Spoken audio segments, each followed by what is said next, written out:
Conjunction की दुनिया में एक और महत्वपूर्ण नाम है सिंस। हालांकि इसका प्रयोग अलग अलग तरीकों से किया जाता है, लेकिन कंजक्शन के रूप में हम इसका प्रयोग कुछ इस तरह करेंगे। एक एग्जाम्पल लें हम। 5 साल बीत चुके हैं जब से मैंने कोई फिल्म नहीं देखी। इस सेंटेंस का पहला भाग जहां है 5 साल बीत चुके हैं को हम प्रेजेंट परफेक्ट टेंस में बनाएंगे तथा दूसरा भाग पास्ट इंडेफिनिट टेंस में बनेगा। इस प्रकार हमारा सेंटेंस होगा 5 years have passed since I watched any movie. Let's have a glance over few examples. 5 साल गुजर चुके हैं जब से मैंने यह बिजनेस स्टार्ट किया है। 5 years have passed since I started this business. 10 साल गुजर चुके हैं जब से राधा ने ग्रेजुएशन कंप्लीट की है। 10 years have passed since Radha completed her graduation. 5 साल गुजर चुके हैं जब से मैं राधा को जानती हूँ। 5 years have passed since I knew Radha. 4 घंटे बीत चुके हैं जब से मैं तुम्हारा इंतजार कर रही हूँ। 4 hours have passed since I have been waiting for you. 2 घंटे गुजर चुके हैं जब से वह खेल रही है। 2 hours have passed since she is playing. 1 वर्ष बीत चुका है जब से बारिश हुई। 1 year has passed since it rained here. 5 साल गुजर चुके हैं जब से मैंने अपने प्यार का इजहार किया। 5 years have passed since I expressed my love. 1 महीना गुजर चुका है जब से वह हॉस्पिटल में है। 1 month has passed since he is in hospital. 3 साल गुजर चुके हैं जब से वह अमेरिका गया। 3 years have passed since he went to America. 2 घंटे गुजर चुके हैं जब से बच्चे टीवी देख रहे हैं। 2 hours have passed since children are watching television. 10 घंटे गुजर चुके हैं जब से वह कंप्यूटर ऑपरेट कर रहा है। 10 hours have passed since he is operating computer. 15 साल बीत चुके हैं जब से तेंदुलकर क्रिकेट खेल रहा है। 15 years have passed since Tendulkar is playing cricket. 50 साल गुजर चुके हैं जब से लता मंगेशकर गाना गा रही है। 50 years have passed since Lata is singing songs. 4 साल गुजर चुके हैं जब से बीजेपी सत्ता में आई। 4 years have passed since BJP came into the power. कई सप्ताह गुजर चुके हैं जब से मैंने यह खबर सुनी।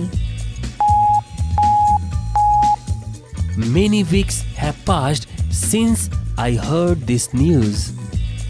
10 साल गुजर चुके हैं जब से मैं इंग्लिश सीख रही हूँ। 10 years have passed since I'm learning English.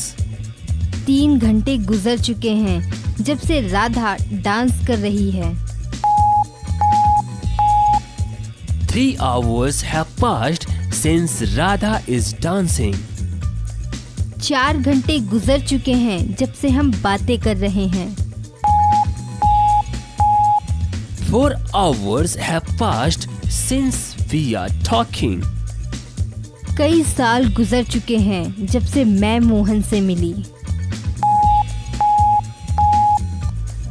5 years have passed since I met to Mohan. 5 साल गुजर चुके हैं जब से वह मल्टीनेशनल कंपनी में काम कर रहा है। 5 years have passed since he is working in a multinational company. 1 साल गुजर चुके हैं जब से बिन लादेन अमेरिका पर अटैक किया। 1 year have passed since Bin Laden attacked on America. 5 वर्ष बीत चुके हैं जब से मैंने तैरना सीखा।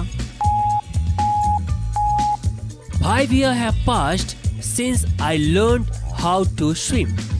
टेंस पर कमांड करने के पश्चात हम आगे बढ़ेंगे, लेकिन एक बात स्पष्ट कर दें, टेंस का सिर्फ नॉलेज होना ही पर्याप्त नहीं है, बल्कि उसकी अच्छी तरह प्रैक्टिस करनी भी जरूरी है।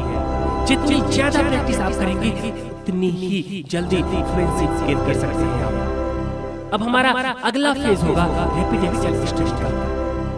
आपको टेंस की पूरी नॉलेज हो गई है, लेकिन अभी भी कैसे कई सेंटेंस हैं जिनको नियमों में बांधकर समझने की बजाय सीधे सीधे समझना आसान है। रैपिड एक्स पढ़ने का सबसे बड़ा फायदा यह होगा कि आप अपने हिंदी की बातचीत के दरमियान ही इंग्लिश के वर्ड्स एवं सेंटेंस यूज करने लगेंगे।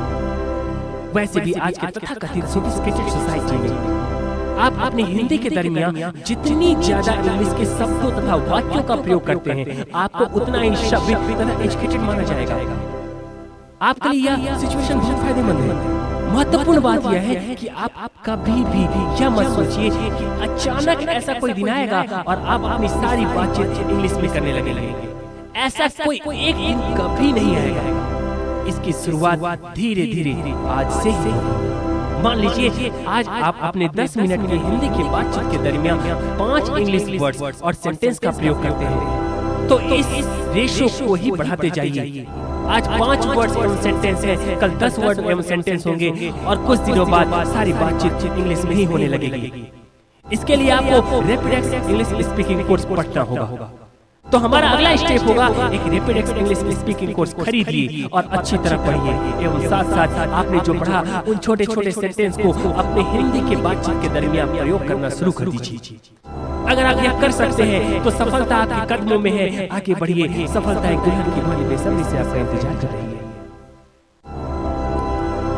डियर फ्रेंड्स, हम आशा करते हैं रैपिड एक्स को आप अच्छी तरह पढ़ चुके हैं तथा अच्छी तरह प्रैक्टिस कर चुके हैं। यदि आप सचमुच रैपिड एक्स पर अच्छी तरह प्रैक्टिस कर चुके हैं तो आगे बढ़िए, हम चल रहे हैं हमारे अगले एक्शन प्लान की ओर। अभी तक आप हिंदी के दरमियान ही इंग्लिश शब्दों एवं वाक्यों का प्रयोग बीच में कर रहे थे। अब आपको सिर्फ इंग्लिश बोलना है। अब हम शुरू करेंगे सिर्फ इंग्लिश बोलना। इसके लिए हम चल रहे हैं हमारी रिपोर्टिंग सेगमेंट की ओर। अब से आप सिर्फ इंग्लिश से बोलना शुरू करेंगे एवं अपनी कंपोजिंग पावर डेवलप करेंगे। रिपोर्टिंग सेगमेंट के 3 चरण होंगे। पहला डेली रिपोर्टिंग, दूसरा पास्ट रिपोर्टिंग और तीसरा थॉट बेस्ड रिपोर्टिंग। सबसे पहले हम चलते हैं डेली रिपोर्टिंग की ओर। इस रिपोर्टिंग को तैयार करने के लिए आप सारे दिन में होने वाली घटनाओं को इंग्लिश में लिखिए।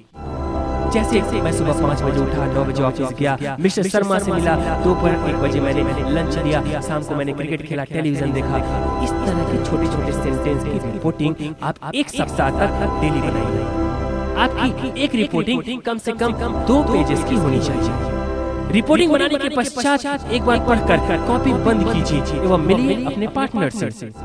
अब आप बिना कॉपी देखे सोच कर अपनी रिपोर्टिंग अपने पार्टनर को सुना दीजिए तथा उसे कहिए कि वह आपकी रिपोर्टिंग से संबंधित क्वेश्चन आपसे पूछे तथा आप उसके सवालों का जवाब दीजिए इंग्लिश में। ये क्वेश्चन बहुत आसान तथा छोटे छोटे होने चाहिए। जैसे मेरी रिपोर्टिंग में था कि मैं मिस्टर शर्मा से मिला।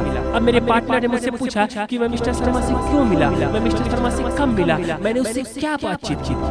अब मैं जवाब दूंगा कि मैं मिस्टर शर्मा से क्यों मिला, मैं कब मिला और मैंने क्या बातचीत की। रिपोर्टिंग के अगले चरण में हम किसी एक घटना पर रिपोर्टिंग करेंगे। इससे पहले आप दिन भर की सारी घटनाओं के बारे में लिखते थे, लेकिन अब आप सिर्फ एक घटना को चुन लीजिए तथा उस पर विस्तार से लिख डालिए। कम से कम 2 पेजेस का होगा यह रिपोर्टिंग। ये रिपोर्टिंग किसी भी घटना के बारे में हो सकते हैं। आपकी कोई यादगार पिकनिक ट्रिप, आपकी कोई मजेदार घटना या कोई फिल्म आपने देखी हो उसके बारे में। फिर पिछला सेम प्रोसेस दोहराइए, अपने पार्टनर के साथ उसे सुनाइए और सवालों का जवाब दीजिए। इस प्रकार का रिकॉर्डिंग कम से कम 15 दिनों तक लगातार सब दिन एक खींचिए। अब चले रिपोर्टिंग के तीसरे एवं अंतिम चरण की ओर। इस चरण में हमारे पास है thought based reporting. Thought based reporting में हम किसी भी टॉपिक पर, जैसे क्रिकेट, पॉलिटिक्स, फिल्म, आपका सह कल्चर आदि आदि किसी भी टॉपिक पर रिपोर्टिंग तैयार करेंगे। अब आप इसे अपने पार्टनर को सुनाइए तथा उसके सवालों का जवाब दीजिए। यदि आप यह कर सकते हैं तो सफलता आपकी मुट्ठी में है। आगे बढ़िए, सफलता आपका दुल्हन की भांति शर्माई हुई बेसब्री से